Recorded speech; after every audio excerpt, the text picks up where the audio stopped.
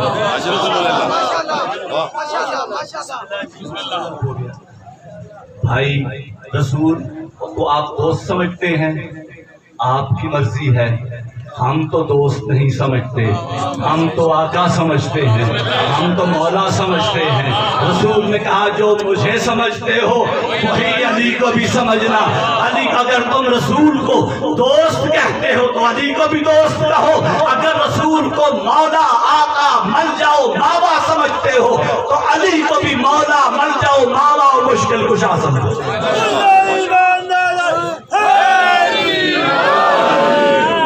آخری جملہ ہے حضرت عمر رضی اللہ تعالیٰ عنہ فرماتے ہیں کہ ہم جب مومن اور منافق میں پہچان کرنا چاہتے ہیں,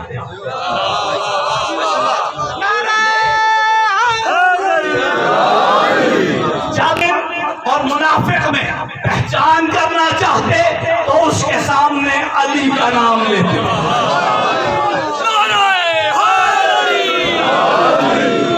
حضرت عمر فرماتے ہیں کہ ہم اس کے سامنے علی کا نام لیتے.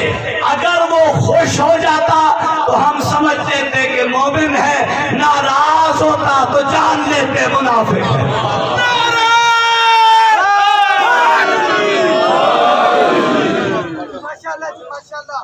علی کا پوتا جس نے رستے میں بابا سے پوچھا تھا کہ بابا ہم حق پر ہیں. علی اکبر بیٹا ہم حق میں ہیں. کہا بابا پھر اس بات کا کوئی غم نہیں کہ موت ہم پہ گرے یا ہم موت پہ جائیں. یہی شہزادہ ہے اپنے بابا سے مرنے کی اجازت دینے کے لیے. 40 سال جس کے آنے کے لیے مولا حسین دعائیں کرتے تھے, میرے اللہ مجھے ایک ایسا بیٹا دے جو چال میں, جو ڈھال میں, جو باتیں کرنے میں, جو اخلاق میں تیرے نبی جیسا ہو. مالک مجھے ایک بیٹا دے. علی اکبر ملا اور جب علی اکبر سامنے آیا نا اور کہا بابا مجھے مرنے کی اجازت دے, تو مولا حسین نے خیمے کی طرف اشارہ کیا. بیٹا علی اکبر جس ماں نے برقعے میں پالا ہے نا, جا اس سے اجازت دے.